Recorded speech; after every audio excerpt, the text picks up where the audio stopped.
earlier was, you're all set. Well, and Mike, Yeah. where'd you go? Wasn't it you that was telling me that they shut down all the university, Yeah, at Block Party. that block party, all the university, because they're used to, having that international food fair. Oh, yeah. And now that's this Sunday, but now they're having to go cook all their food in my daughter at Rogers School, where Holly is principal, my daughter, and use their kitchen because, all in the past they've just done everything in the house in their homes, and now. So what are they going to do with the, whatever they call the mile-long table or whatever? Oh yeah. Are they going to shut that down now too? I hadn't thought about that. Yeah. Well, yeah, because Yeah. when I was in Vegas, I started getting a bunch of text messages from Tim Kasaka down there, where he's like, what should I do? The county health department's shutting down all the Wawa University booths. And I'm like, I don't really know what to tell you. I said, because from what we were told, apparently the risk management at the university said that they only needed one person who was present at the event to have like their food handler's permit. And that's not really how it works. When you're doing food prep booths, it needs to be the people at the booths. Exactly. And ASWU was running it like that. They only needed one person for the whole event for all of their booths, and that's where they ended up in some hot water with the health department. So I bet they weren't too happy. no. Next thing is the church potlucks that helps themselves to have a food service license. Yeah, the Department of Health is interesting, I guess. Well, and I will say, I mean, and yes, I think she's new, isn't she? Stacy, isn't? No, she's not that new. Oh, it's the first time that she has Well, we usually see inspected Andrew. us at the bakery. Yeah, we usually see Andrew with the other ones. Yeah. Stacy's the. Oh, okay. Well, this like a month or two ago was the first time she had inspected us, and she talked to us about stuff that nobody had ever mentioned before. That it was kind of like after she left, I'm like, really? Are you kidding me? Because it really didn't make sense. But what do? Yeah. You're at their mercy, so you do what they say. But and so I just thought maybe she was new, and that she was just trying to really be very strict. My guess is their budget is tight, and they're working on every. Yeah. Isn't that funny how that works? Yeah. You should see the USDA come in for our bulk produce department. Oh. Everything has to be signed exactly where it's coming from, right? And so country of origin Yeah. on everything in the produce. So first time guy comes through a couple years ago, okay, well, you got bananas, some are from Ecuador, some are from Chile or whatever, you're right? Or Mexico, whatever country it is. It's like, well, you need to keep them separate. Can we just have a sign that says, or, yeah, that would be fine. Next guy comes through, and the next year, nope, that's not fine. Wow. Mm-hmm. The next guy that comes through the next year, yeah, that's fine. It's like, oh, geez. It's this inconsistency. So we have signs already Yep. for on-the-spot corrections. Because Wow. you never know. Yeah, no, it's the same thing when I have the DOL audits for the real estate, where they come through and look at your past contracts. Okay. You get a different auditor every time, and every time, well, I don't even say anything. I just know, okay, well, what this one told me, this one's going to tell me to do something different, so I do it on the spot. I say, Yep. the changes. Yeah. Exactly. And I tell the guys, man, if we could they told me that if we can come through here and have no gigs, we will never come back here again. So that's been a goal of ours. Yeah. Big time. Since we got the meat department now, there's another Oh entity yeah. to do. Mm. Because they want to see invoices where we buy them, and stuff like that, which that's no problem. As long as we got the right signage, where it's coming from, or it's on the label. Yeah, it's just. Oh my goodness. Well, looks like just three. We have a quorum though, Okay, that's what's barely, good. but So, let's bring this thing to order. okay. We have a motion to accept the minutes from the last meeting. Make a motion, we accept the minutes from last meeting. I second. All in favor? Aye. Mike, do you want to take us on that? Okay, great. First, we'll go through the housekeeping items. So, community events, the block party, that seemed to be a success from everyone I talked to. So, estimated attendance from our police department was around 2,000 people during the duration of the event. That was an approximation, but only complaint is that students wanted the event to go a little bit longer. So next time we do that, we may look at maybe going 4 to 8 instead of the 4 to 7, because that was the only thing I heard from the population over at the campus.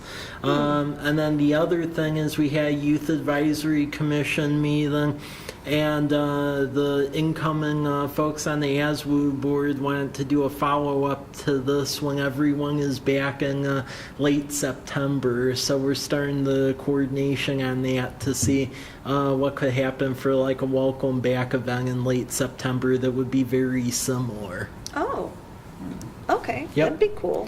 Yeah, so that's the basic information surrounding that. Pictures are on the slide. So, any comments on this? Well, you know, they want to make it longer. Yeah. Well, I was there for the whole thing, and as a vendor, Yeah, I thought it was really long enough. Yeah. I mean, it was a tiring event for the vendors, and even those college kids were done. yeah. You know, everybody's trying to get all of their stuff put away. It was a lot of work. I would A lot of agree work. with Jeff.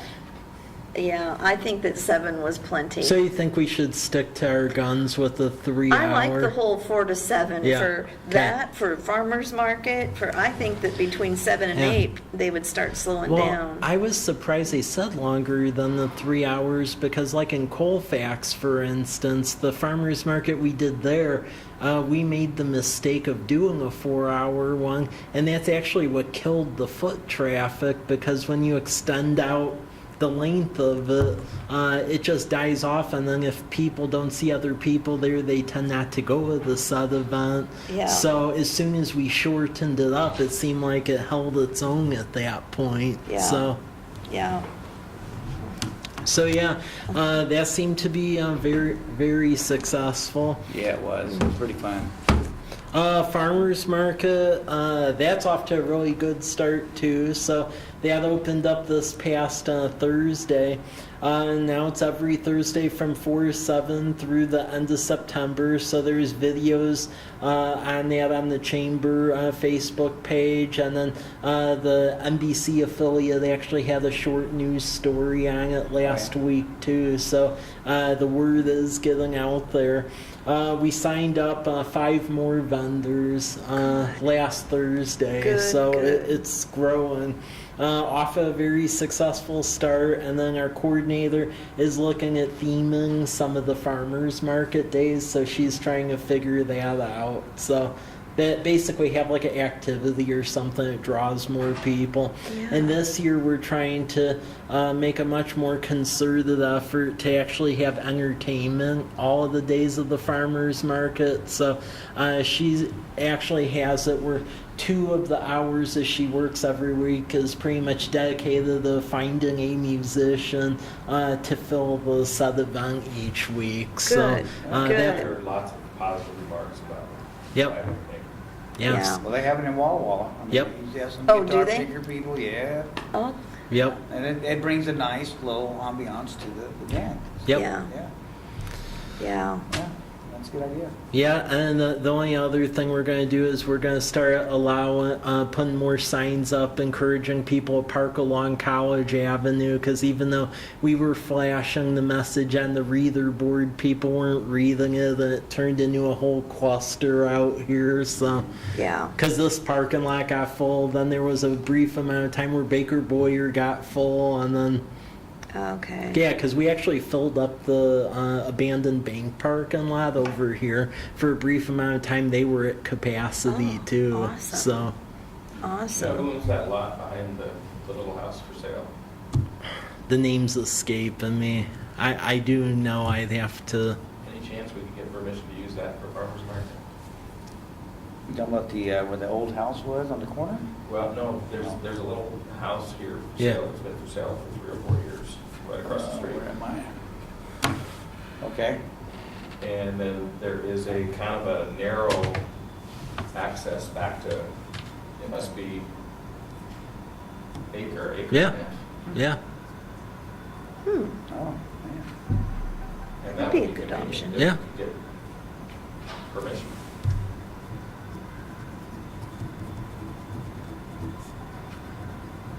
I have to get the name in my records Yeah, to I know. remember it, but yeah, I can contact them. But yeah, the event's very successful. My Columbia Basin, we were able to get them to donate some advertising for the radio stations around Pendleton and then up in this market. So they promoted it, and Oh, that was good. another way a lot of people found out about us. So overall, it's going pretty well because Milton Freewater has theirs on Wednesdays, while Wallace Saturday, and then we're Thursday. So. Did they have very many people use the debit credit card thing here where they had to come in? Yeah. They did? Oh yeah. Okay. Yeah, there were several runs on my staff here for that, yeah. Okay. Okay. And then the other thing to take note is that this year's market, we also have altered it where we're trying to become a SNAP EBT market where you could use food stamps for the fruits and vegetables and so forth. And we're going through final approvals now. For that WIC, we're already approved to take that. As far as the EBT and other things like that, we're just getting the final approvals from USDA, but that should happen by this week's market, I would suspect. So, The other Good. market has that. yeah. So. Yeah, last year we Yeah. didn't because we were new. So, Kelly, do you have a ready pay little slider thing on your phone or anything like that? No. Yeah, because when we go a few places and I forget the program name, but we can put it right on our phone. Square, you sign up. Oh, for the Square thing? They'll send you the reader for free. It's pretty easy, really. I- And you catch, so, I mean, it pays for itself. And the new reader 10 both times swipes and full. handles chips. Yeah. Everybody Runs has with your phone. cards. I have, I mean, I've considered it, but when I have a small item like $1.50 for a maple bar, Yeah. is it worth it to me to do that by Yeah, the well, time they- they charge? Yeah, You know. because of course we did the same thing with the coffee shop, because all of our tickets are lower than yours. Yeah, And even if somebody buys a $1.25 drip cup of coffee, they don't, we're not dinged, it's dinged at the same rate as if somebody spends $10. Square's pretty good, they're competitive. I'll need to check that out then. yep. Yeah, so you don't have a minimum on your cards No. then? And see, we No. do. We have a $3 minimum at Yeah, the see, and that's with bakery. your vendor. Yeah. See, and in a high ticket business, we had the same thing, we had a minimum, and then even then, our rate was dependent on what our average sales were compared to the over volume. But they've gotten more competitive. Square is real, they're very user-friendly for small ticket. I'll have to check Yeah, that check out. that out, 'cause Yeah, I was yeah. just sending people down to the ATM and Yeah, telling them. just- the problem was that the market last week, because I was out of cash, and unfortunately, the same time our market was happening, the ATM down at the credit union over here was out of order, and then the ATM at Umpqua Bank was out of order. Oh, so then I no. had to run home, get the car from my wife, and then go to Chase and get money out of the bank, then come back. Oh, what a pain. Yeah, both of them were out of order At for this some last reason. farmer's Yeah. market? Yeah, they're on the same kind of grid. or Yeah. whatever. And Andy's has one of the credit unions, ATMs. Yep. So we'd be out of the grid too. Yeah. Yeah, because I checked both of them and they were out, and it's like, well, that's something. Well, I had somebody go down though and get money Yeah. out of there, but it Well, must have been either before or after must they be, were. must been before or after I went, because I Yeah. checked both of them and they were out, so then I ended up having to run home. Kelly, are you an iPhone or Mac user? iPhone. Get a hold of Brian, her name is. Oh, I know him. Yeah. Yeah, he'll help you with the Square stuff. He's a He good knows a lot guy. about it. Yeah. Okay. So, is there any Okay. more comments or concerns about the farmers market so far? Tables, are we gonna put those tables out in Yeah. okay, Yeah. good. Yeah, the tables we do have, we'll put them out. The big problem is that historically the city never had events ever, so we don't really have like tables or infrastructure like that. So Yeah. we need to get Well, something. if we can get but- those two that you've got Yeah. out there in the middle, That- around the where the live music is. Yeah. And we'll bring a couple of our bistro tables. That's what we're gonna do, and the idea here is that once we do get hotels going, then we'll be able to use lodging tax money to buy stuff like that. That's the problem right now. We're pretty limited, so Yeah. yeah. Yeah. Okay, so that Okay. was the farmers market. The next big event this is coming up. Naturally, farmers market is every week, but then the next one I print out some flyers so you could put it up at your respective businesses. But we're calling it Freedom Festival. Last year we called it Independence Day, but then we got ripped on because it wasn't on Independence Day, and it turned into a big Facebook debate. So it's called Freedom Festival.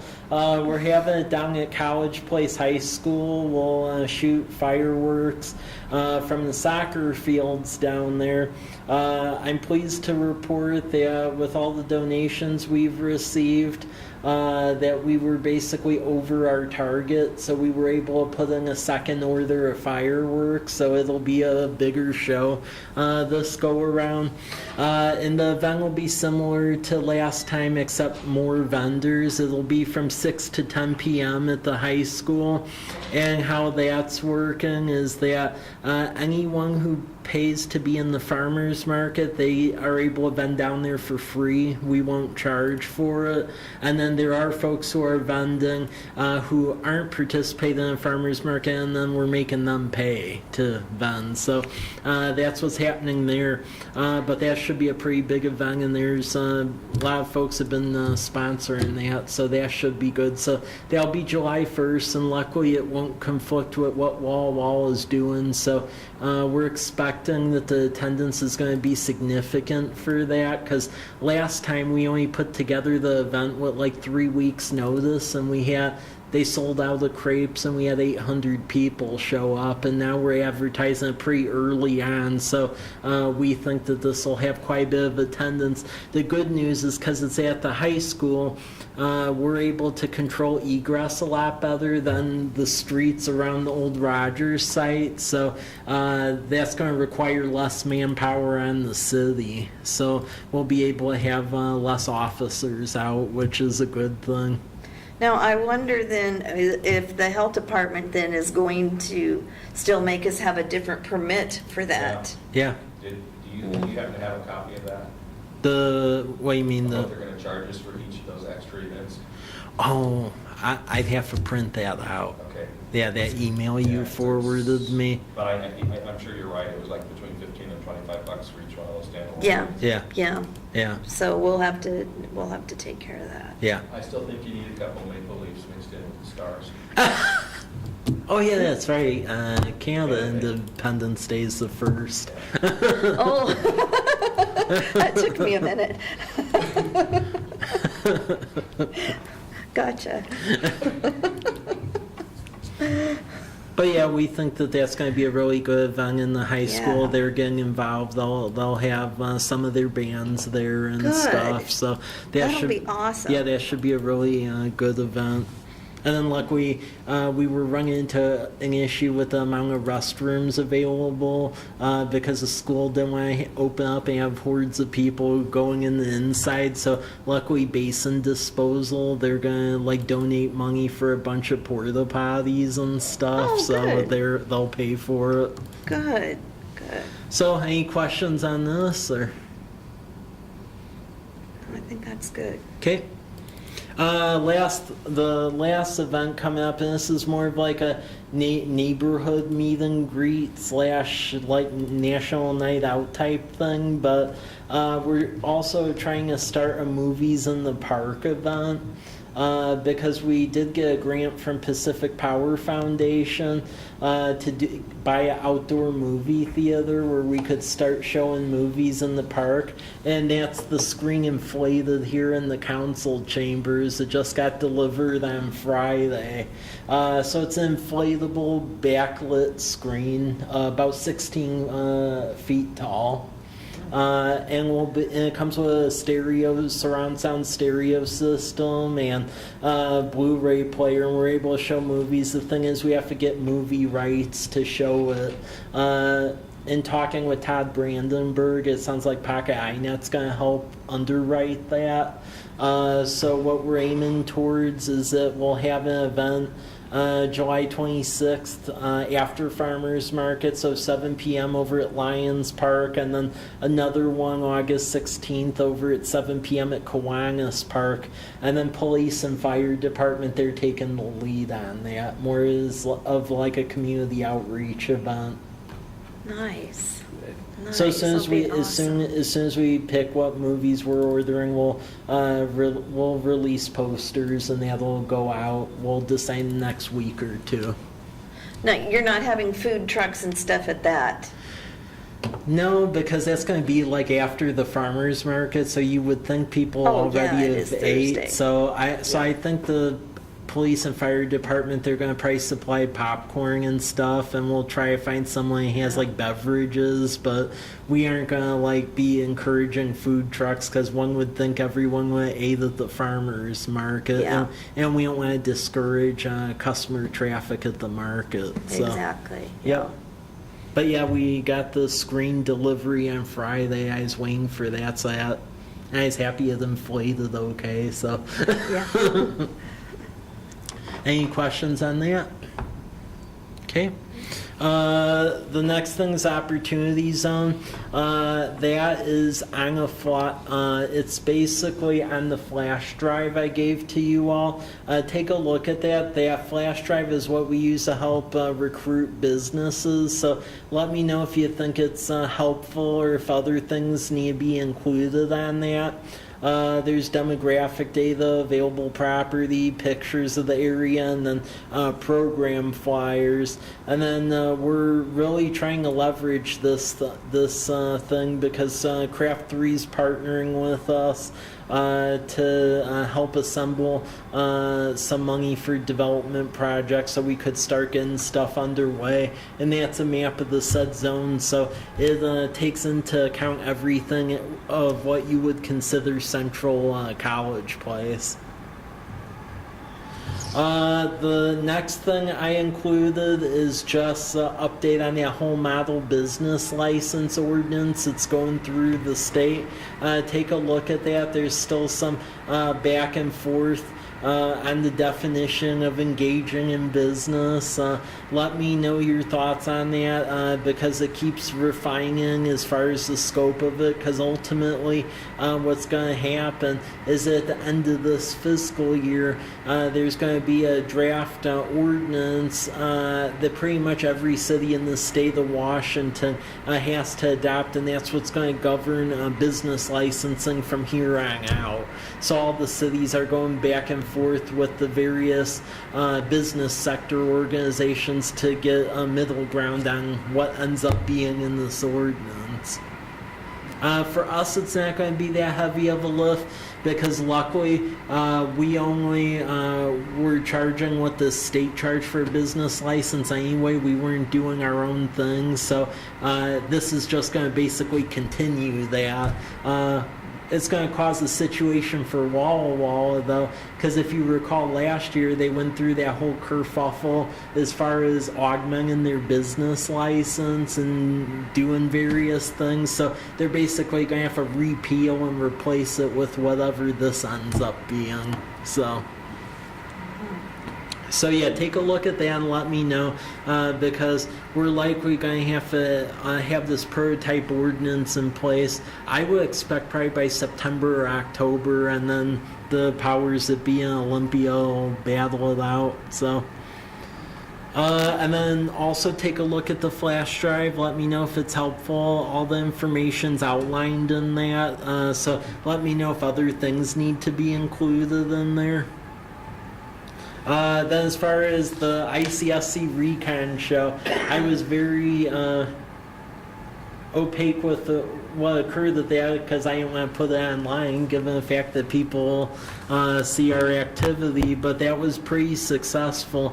So Travis Watts was down there with me, and he's the realtor that's the co-owner of Meadowbrook Plaza, and then David Hansen, who's like the head designer for the whole McKiernan Christensen project across from the high school. He was down there as well, which made for a very interesting event because while other folks just go down here as the city and then try to sell their city, we were actually able to start talking actual deals down there because I had the folks who actually own the property down there.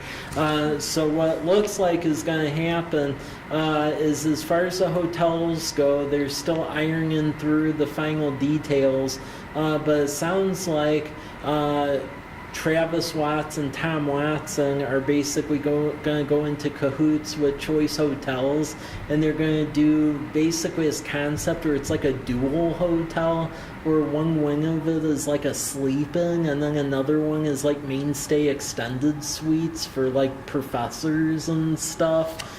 So they're looking at getting that going. And then Tom Watson's son is actually going to do another development next to it, right behind Les Schwab, where he wants to put in like a brew house tap house. So it would basically be a brew pub with like special beers and stuff, and then wood-fired pizza, nachos, and you can order stuff like through your iPad and iPhone.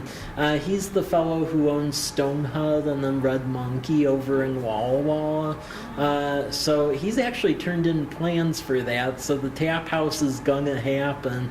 And then while we were out there, there's this other company called Top Golf, and what they do is they basically set up like batting cages for like teeing off golf swings, and you can do interactive golf, and it's very popular in more metropolitan areas. While they're looking at getting into like touristy micro markets like ours. So the Top Golf people are actually talking with Tom Watson's son about incorporating the two in a singular building. So if that's the case, we'd be the only Top Golf facility on this side of the Cascades. That'd be awesome. Yeah, so that's pretty exciting. Yeah. Then along the State Route 125 corridor, I had a talk with Circle K. That's like a gas station convenience store concept. They definitely are locating somewhere in College Place. They're figuring out where, but they will be here. Yay. And then with McKiernan and Christensen, we had some talks with the Intercontinental Hotels. That's the company that owns like Holiday Inn Express, and they have a newer concept that they're going to look at potentially for the property across from the high school. So there's a chance to get another hotel out of that. I had a meeting with Fred Meyer. The Fred Meyer situation is going to get very interesting because, as you could probably imagine, they're basically it's us against Walla Walla. So the news is that they're definitely coming to the valley. So that's definitely happening. The question is what side of Myra they're going on. So what it's been narrowed to is that they're either looking at the McKiernan Christensen site across from College Place High School for us, or for Walla Walla, they're looking at that piece of property at the end of Myra Road. So at 125 where those really tall trees are at right now, where it's like a farm field back there, that's the site they're looking at over in Walla Walla. One would think the ours is more competitive because we have the infrastructure, like all of our stuff's right there. It's basically just plug and play, where with Walla Walla you'd have to build a new road, a roundabout, wastewater lines, water lines, and do all sorts of stuff. So I think we have the better hand, but Yeah. I don't know really. So they're definitely coming to the valley. They said within 2 years they expect to be operating. So it's just a question which side. What's the traffic compare like for use 125 quarter and all that compared to up there at that end of mile. So our traffic counts are pretty consistent throughout both areas. So Myra and 125, the traffic count there is about 16,000 vehicles a day going through there. And then when you get down to 125 in College Avenue around our section, down there it's about 18,000 vehicles a day. So there's a slight increase in the traffic count. So yeah, they're definitely coming here. It's just the question where, pretty much. Same thing with Wendy's. They're looking in this area too, and I keep haunting them because I want a Wendy's here bad. So they'll be coming here. They're just trying to get all their numbers to work. Additional stuff, believe it or not, McDonald's is looking for a third one. Yeah. Hey, back to Fred Meyer. Yeah. All right, so this, is it going to be just a department store type thing or a full-fledged? So this Fred Meyer, what I believe is it's going to be is more of like a neighborhood one. So it'll have like clothing and stuff in it, but it's not going to be like those mega ones you see like in Beaver then, because they don't do those anymore. Yeah. That was a very 1990s construct. So this is going to be like a scaled down one. But it's still Fred Meyer nonetheless. Yeah. Right. So, yeah. So they'll have grocery sections. Yeah. Yeah. Yeah. But again, I'm expecting it would be a scaled down one though, because their development plan now is like a neighborhood market thing, and it has a very limited selection. Because when you look at the newer Fred Meyers that are being developed, they actually, it seems like, put a little bit more emphasis like on the electronics, apparel, and like the peripheral stuff over the grocery stuff. So I can only guess that's where they'd be headed with this. Well, they're pretty much competing with a lot of Walmart on that anyway, Yeah. you know. Especially, so we're getting a lot of stuff pretty fast. Yeah. As far as such a small area. Yeah. The only thing I really like about all that is jobs. Yeah. Yeah. I like the small town. Yep. thing. If you want to drive it, I like the Wendy's here though. Yeah. Oh, But yeah. yeah. Yeah. And then the other deal that we're trying to keep on our side of Myra is Panera bread. Oh, uh-huh. So we're aggressively trying to keep that on this side. Originally, they were going to go in the town center, but there was some big blow up over there over lease rates because you need bigger square footage for a Panera here as compared to like metropolitan ones, because the Paneras in rural areas pretty much function like full-fledged bakeries. It isn't where you can just truck stuff in like in Portland.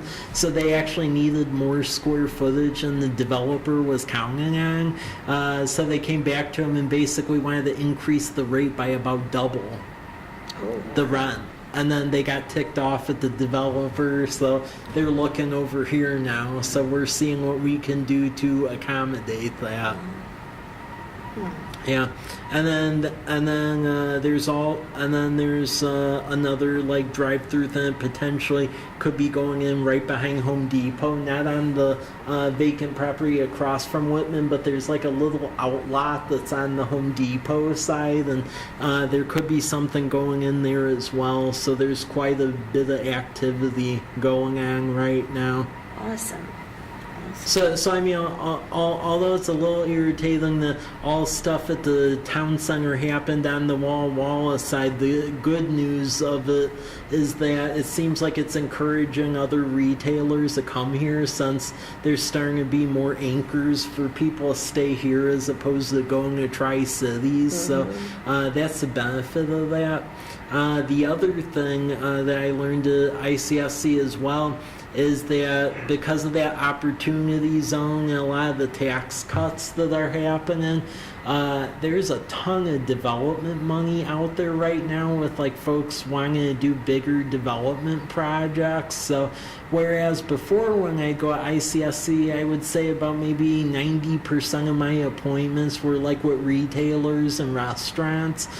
This go around, I would argue that was like 50%, and the other 50 was like finance people and development groups that are actually looking to do bigger developments out here, because Wall is starting to be a more recognized name and they have the money to do projects.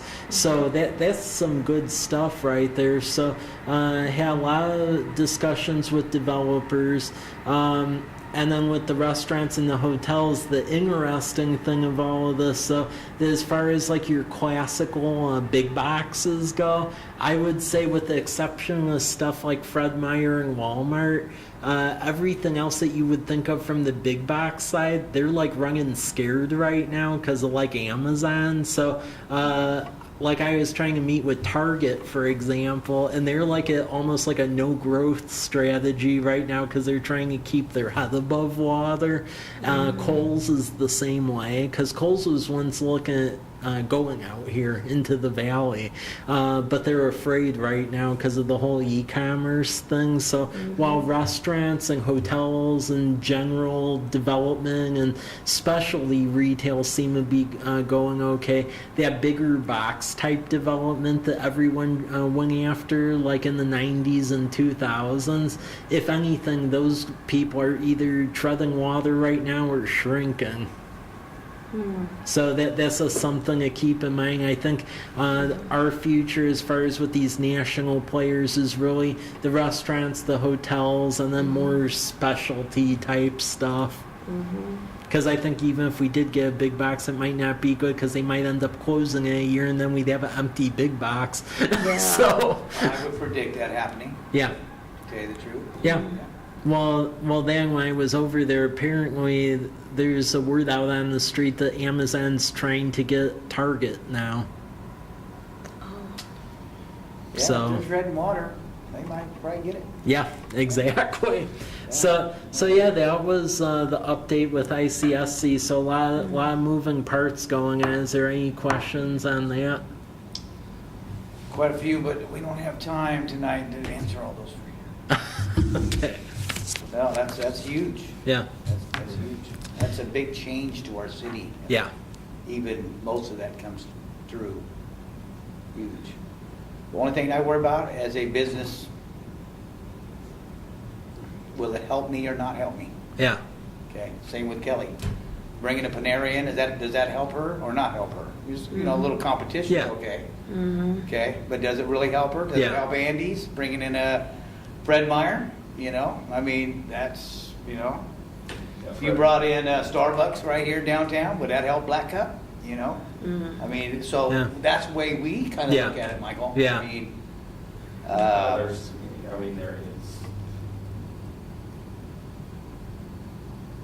a lot of that, so much of that comes into marketing, and when I'm looking at it, with the exception of Fred Meyer, most of what we're bringing in is going to attract some of the tourists on our side of Myra, true. which Yeah. should be an asset to all of us. Yeah. And Walmart was a help to Andy's. Yeah. At first, because it brought people here. Yeah. So. And then it really comes down to a matter of, differentiating, make sure that you've got enough different stuff to attract people. Because like right now, there's that building right next door to Starbucks there on Plaza, ready to lease because that cell phone company belly up. Yeah. Yeah. I was wondering. I was thinking, man, that would be a perfect place for this Black Cup. Yeah. Because up there, go in, come in, compare. Yeah. Well, competition is funny how, okay, I have a buddy that owns LNG Ranch. I don't know if you know about LNG Ranch. It's out there off Isaacs. Been there for 50 years. Boy, they were so scared to death when Cascade came in, and actually helped their business, Yeah. And I think for the so most you never part, know. With the majority of what we're attracting, I think we're attracting more traffic than we are competition. And basically, we're going to be getting, the valley. Yeah. More people shopping in the valley. And then a little, a little competition never hurts. Yeah, I mean, there's a few you lose here, and then there's probably a few more you get because they started at Fred Meyer and then discovered you. Yep. Well, I think the big thing which is really awakening, and we'll hope it'll be interesting to see the numbers after the first year of the town center being open. But last year, this valley as a whole hemorrhaged about $41 million in purchasing power to the Tri-Cities. That's a lot of money. That's a lot of money. That's a lot of money Wow. flying Should be down happening right Highway here. 12 Yeah. to the Tri-Cities. And it's not just Costco. I mean, think about that. Like when my wife and I go there, and when we go there, we go to Costco, then we end up going to dinner, and then we end up getting a bunch of random stuff I wasn't planning on, but then Stephanie picks out for me over there and then drive back. So, I mean, it all adds up. So, anything we could do to stem that, I think will be good. Two things to add, a couple things to add on to that though. Costco, they're another one of these big boxes where it seems like they're scared now to grow. So they know that their Kennewick location is oversubscribed, but they're in this position where they don't really want to do anything more right now because they want to see how stuff shuffles out. So that's one of the things where we'll just have to keep watching them, and if there's a play to be made, we'll do that. But it seems like they aren't interested. And then the other one, which really surprised me, because they were in growth mode, and now all of a sudden they aren't growing here in this area at all, is Starbucks. Originally, they were looking to put more locations in the valley and then in general in this part of the Washington. And I had a meeting with their real estate person, and now they're at no growth. So, yeah, it's interesting how stuff changes. Things change. Yeah, it can change quickly again. I mean, this morning I was shocked on the way into work, heard a news thing. Financial people inside the Trump administration are predicting our next recession is in 20. Oh, That's all, we're a year and a half out, yeah. and that's when they think we're going to hit the next one. It's more expensive. I mean, with minimum wage going up the way it's going to be. Yeah. Health insurance. Yeah. Man, it's expensive. Yup. It's tough. I can see why you deal with that mass amount of people and businesses and the overhead and this and that. Holy moly. Well, I look at housing for instance here. You know, we last week we're down to 2 digits in available residential homes for sale Yeah. in our OS1. Yeah. Really? I was looking in College Place for trying to do comps on a couple of little houses that I'm listing. There was not a single active listing in College Place under $300,000. There's one. Now there is one. It was right next door to me. Yeah. They want 200 of it.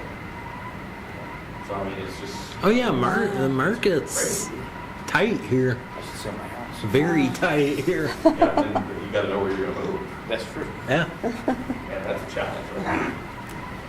It's very tight here, but at least it's cheaper than the I-5 Yeah. corridor. Because another friend of mine just left Beaver then, and like the average cost over there, and he lived like in, frankly, a dump. If you saw what the house looked like, 600,000. Wow. Oh, Yeah, wow. the market's that wild over there. Wow. Yeah, You can see, I mean, it's hard to. In some ways, it's hard to believe the recession hasn't hit us again already. yeah. Yeah.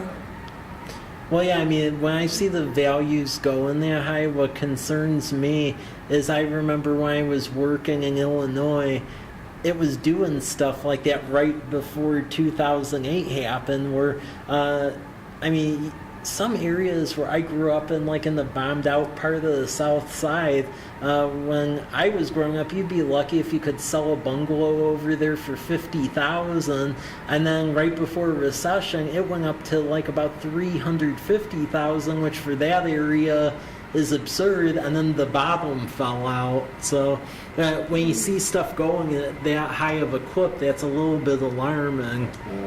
Yeah, because it's a trend line. Okay, so the action plan stuff we could do for next meeting because time's ticking away here. But the one thing I wanted to get to was that home occupation definition thing.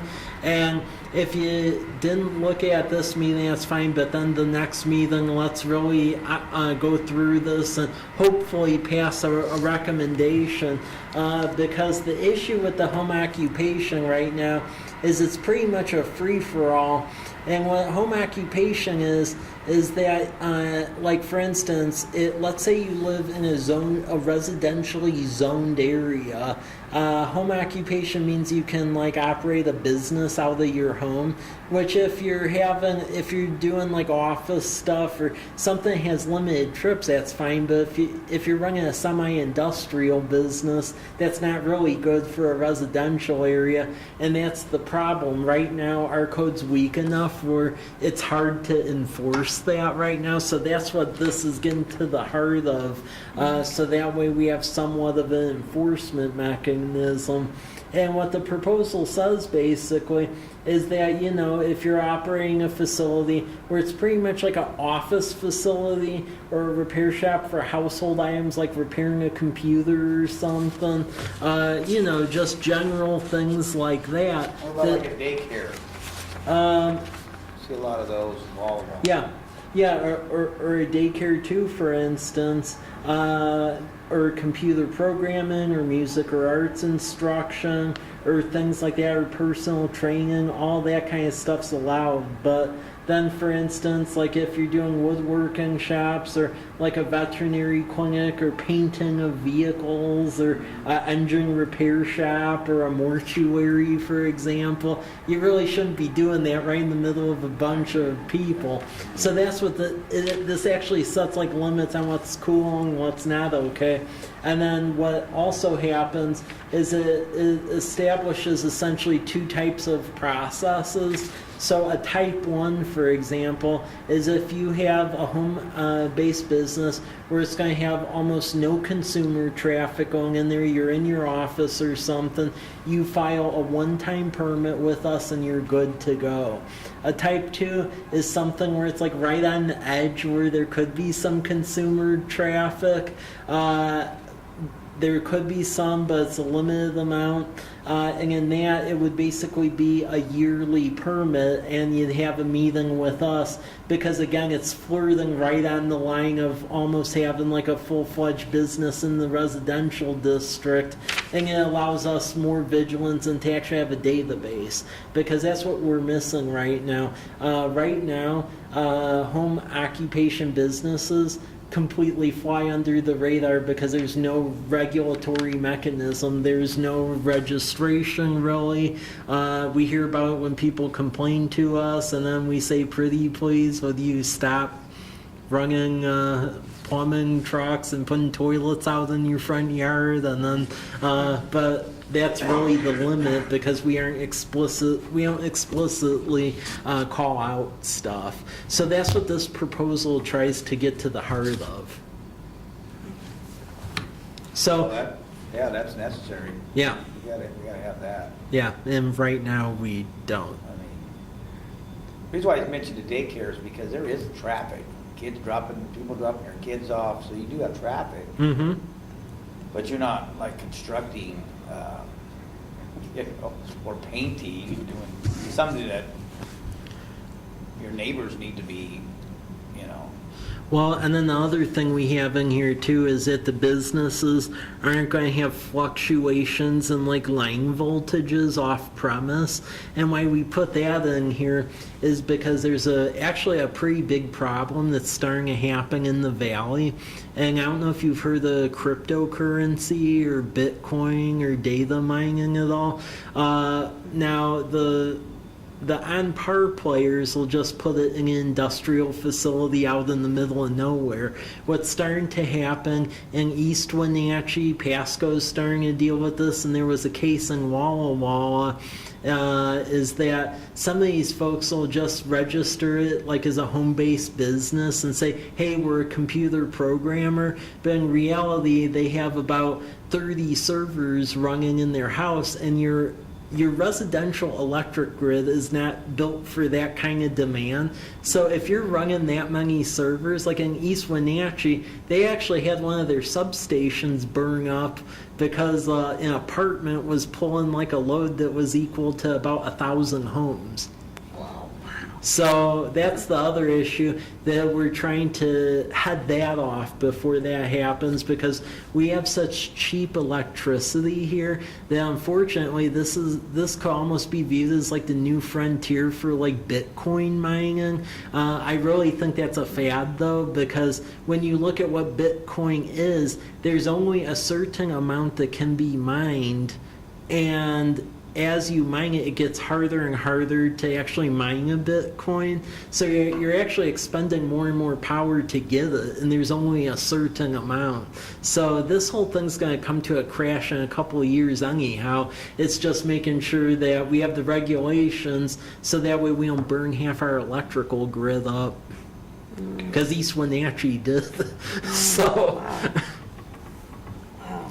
So that's what really this gets to the heart of. So I mean, is there any concerns or questions? I just ask that y'all read it, because what I would like to see happen is that when we meet in July, if there could be a recommendation from this body, so that way as we're running all of the other development regulations, because we're about done with the comprehensive plan, so now we're going to move into augmenting our development regulations, and I would like to add this in as part of that, so that way we have retooled development ordinances that reflect the current condition of things. Okay, so let me ask you something here. So if somebody has a home-based business, Yeah. are they required to have a business license in order to run this? Or So, yeah.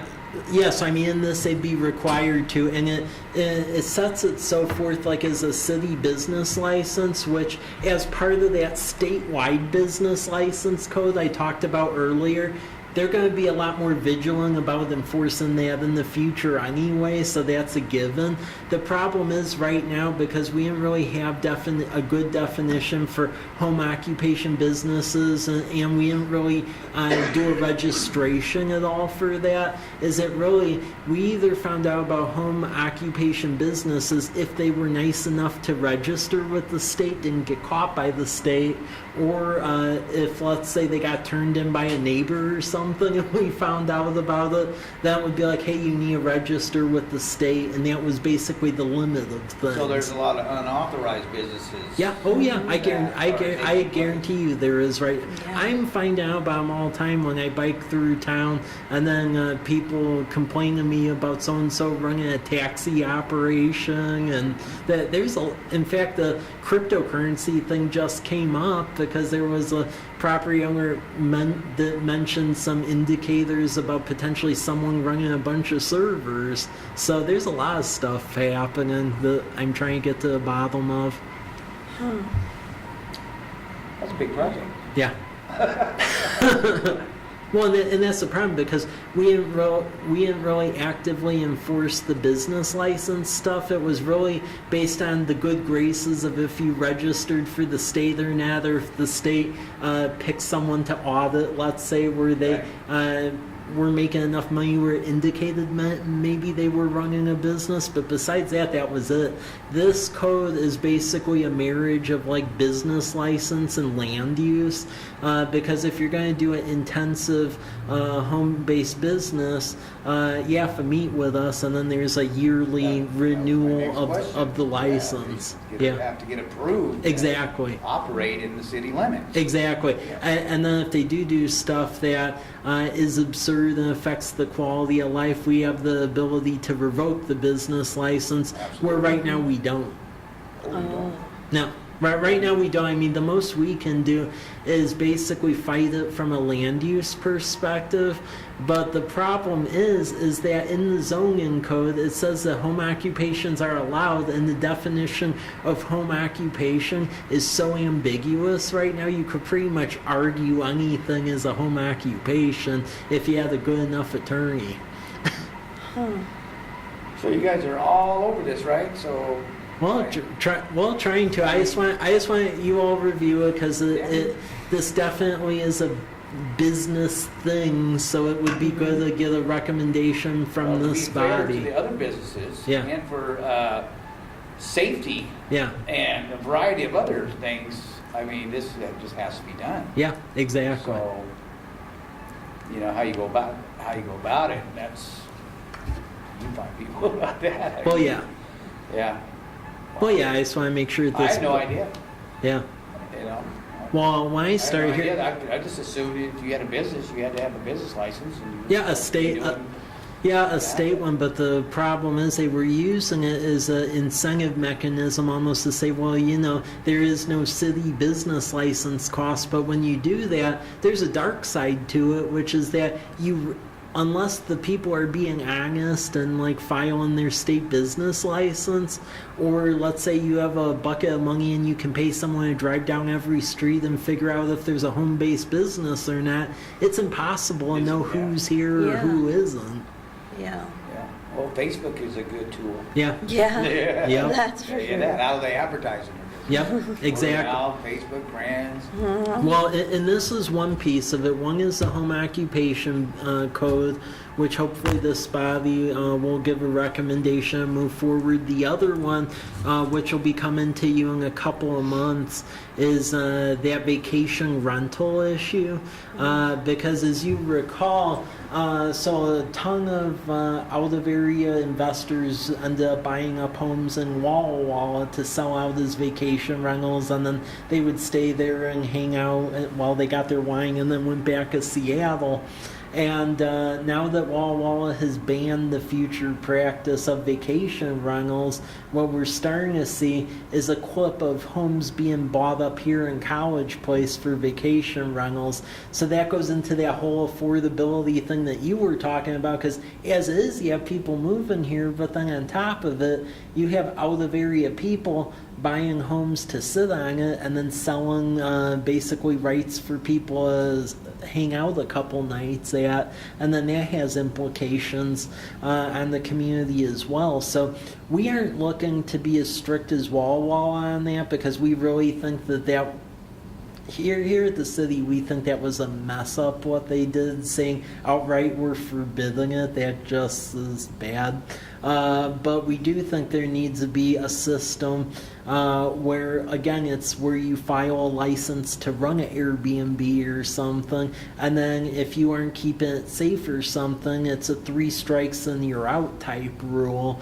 So that's what we're going to be looking at trying to do a little later this year, because the number of VRBOs is starting to increase a bit here in College Place since Walla Walla is off limits.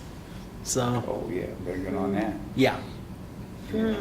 Well, there's starting to be homes even where I'm at right now that are starting to turn into VRBOs, which I'm a little shocked at. So, actually, you and I live right by each other, so I'm Birch. So, just north of me. You on a date? I'm at 9th and Birch. Oh, 9th and Birch. Okay, well, I'm 10th. Okay, yeah. Yeah. well, Yeah, and there's a VRBO about 3 doors north of me on Birch that I just found out about because people were partying it up and In College Place? yeah. Hey, you know what I seen yesterday? Which I don't think I've ever seen this. That some kid was carrying around a 24-pack of beer he just bought at the Yeah. store.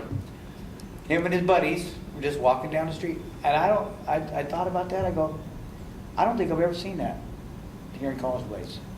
Somebody just walking Yeah. down the street with a bunch of beer in their hand. Have you? I was like, Well, they did you just see what I saw? Yeah. You know? Like a kid or No, over? he was. I'm assuming he's 21. Yeah. Yeah. But he had like 3 friends and a dog and a girl, and they were just kind of well, they walking down the street with this big old box of beer in his hand, you know. Well, that house down the street from me, they were shooting off like bottle rockets and a lot of stuff toward my house. And I have like dry grass, so I told my, it's like, could you aim it toward the street or something? It's like, oh, we're here on vacation. So, yeah, it's starting to hit the area, so we need to do something about it. So, yeah, please read this home We have to occupation. protect our city on stupid stuff. So, yeah, please read the home occupation Okay. Yeah, thing. that's on the drive, right? It's on board docs. Board doc. Yeah, just go on board Okay. docs, and because then I'll ask that we adopt some, try to recommend that at the next meeting, and then we'll go over the action plan stuff. So next meeting will basically be the first Monday in July, and with that, that's what I have. So Okay. Okay. That's good stuff. cool. So that'll be right after our big fireworks Yeah. thing. Yep. Good deal. Yep. Okay.